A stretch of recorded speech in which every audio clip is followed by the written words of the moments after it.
C'est pourquoi il est question de beaucoup communiquer, de beaucoup échanger sur les questions essentielles telles que la gestion des finances, la gestion de l'argent, la gestion des familles, la gestion de la spiritualité au sein du foyer, les différents rôles à jouer, qui fera le ménage, qui fera la lessive, comment le lit va se faire, qui fera la cuisine.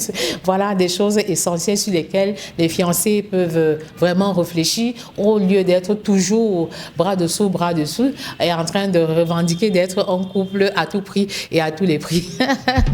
Hello, je suis Naomi. Ma mission sur la terre est d'aider les familles à découvrir et à réaliser leur destinée. Les fiancés sont-ils réellement un couple? Je me rappelle, lorsque nous entrions en 6e, on nous faisait comprendre que A et B constituent un couple. Mais en fait, lorsqu'on est fiancé, on est dans une période de transition. Donc, il y a une mise en garde importante qu'il faut prendre en considération, en ce sens que les fiancés ne sont pas appelés à vivre la vie du couple, la vie de mariage avant le mariage. C'est ça le danger en fait d'être en couple, dans le processus d'être un couple légalement marié devant les parents, devant les officiers d'état civil et même devant Dieu. Donc il faut se rassurer vraiment qu'on est en règle avant de dire qu'on est vraiment un couple authentique. Parce que les fiançailles constituent une période de transition. Les fiancés sont des célibataires. Donc être fiancé est un statut de transition. Et soit vous êtes célibataire, soit vous êtes marié. Donc si vous prenez pour prétexte d'être en couple et de faire n'importe quoi, ça devient dangereux. Et j'ai vu beaucoup de jeunes, en fait, se mettre ensemble, ou bien dire qu'ils sont en couple et se retrouver dans l'intimité sexuelle au nom de ce que tu le veuilles ou pas, on sera mariés demain, on sera ensemble demain. Donc, pourquoi pas commencer un certain nombre de choses maintenant en ce qui concerne les rapports sexuels, l'intimité sexuelle. Donc, je veux réitérer le fait que les fiancés restent des célibataires en processus de se marier. Donc, ils sont ensemble, ils sont dans le processus et la mise en garde que j'aurais donnée, c'est celle de vivre dans la pureté, dans la chasteté, de se retrouver dans des endroits qui ne sont pas compromettants. Et ce n'est pas le fait d'être fiancé qui devrait être une prédisposition pour nous à faire n'importe quoi. En général, la phase des fiançailles est une phase délicate parce que officiellement, parfois dans les familles, dans les églises, dans les communautés, on sait que nous sommes ensemble. Mais le fait que les autres sachent que nous sommes ensemble peuvent constituer, comment je vais dire ça, une pierre d'achoppement, c'est-à-dire une porte ouverte pour le péché, pour l'impureté, pour l'impudicité. Donc, je voudrais dire que être fiancé, c'est vrai, on est deux, mais on reste célibataire.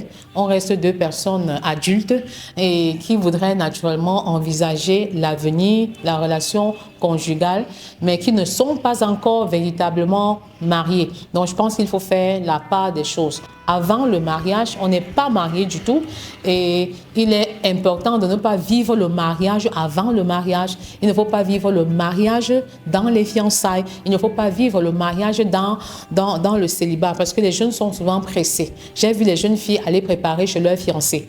Pour moi, je trouve que c'est à proscrire totalement. Tu auras toute la vie pour laver ses vêtements, donc ne va pas vite en besogne. J'ai également vu des jeunes hommes demander l'intimité sexuelle aux fiancés et je dirais n'allez pas vite en besogne, vous aurez toute la vie pour vivre ensemble, pour vous découvrir et tout ça. Mais l'intimité sexuelle dans les fiançailles, dans le célibat est une grande prédisposition à détruire la confiance et même la relation conjugale à l'intérieur du mariage, ce qui est quelque chose de très dangereux. Donc j'encourage les fiancés à s'abstenir jusqu'au mariage. J'encourage les fiancés à envisager non pas la cérémonie de mariage uniquement, mais la vie de couple après le mariage. Donc les fiançailles ne sont pas une période où on se regarde seulement l'un et l'autre dans les yeux, mais c'est la période par excellence où on regarde ensemble dans la même direction parce qu'on veut poser les jalons, on veut poser les bases pour une relation matrimoniale selon le cœur de Dieu. une base solide pour pouvoir rester unis. C'est pourquoi il est question de beaucoup communiquer, de beaucoup échanger sur les questions essentielles telles que la gestion des finances, la gestion de l'argent, la gestion des familles, la gestion de la spiritualité au sein du foyer, les différents rôles à jouer, qui fera le ménage, qui fera la lessive, comment le lit va se faire, qui fera la cuisine. Voilà des choses essentielles sur lesquelles les fiancés peuvent vraiment réfléchir au lieu d'être toujours bras dessous, et en train de revendiquer d'être un couple à tout prix et à tous les prix. Donc, je vous encourage à vivre les fiançailles en vous fixant des objectifs à court, à moyen et à long terme. Et lorsque vous êtes fiancé, vous n'êtes pas marié, retenez ça une fois pour toutes, vous n'êtes pas marié, non, ne vivez pas le mariage dans les fiançailles. Parce que si vous vivez le mariage dans les fiançailles, alors il sera difficile, vous vivez le mariage dans les fiançailles, il sera difficile de vivre le mariage proprement dit quand vous serez marié. Parce que dans le mariage, vous allez vouloir maintenant vivre les fiançailles ou le célibat, si je peux dire ça comme ça. Donc, faisons chaque chose en son temps. Parce que pour Dieu, il y a un temps pour toutes choses. Il y a un temps pour poser les bases pour son mariage, un temps pour grandir dans l'amour, parce que c'est aussi ça les fiançailles. On se découvre, on communique, on grandit dans un amour authentique et puis on se garde pur, on se garde chaste et c'est même l'occasion de mettre ensemble les idées telles que la mission, la vision. En fait, en tant que futur couple, qu'est-ce que vous voulez bâtir? En quoi est-ce que vous allez servir à deux? En quoi est-ce que vous serez plus efficace en servant Dieu à deux?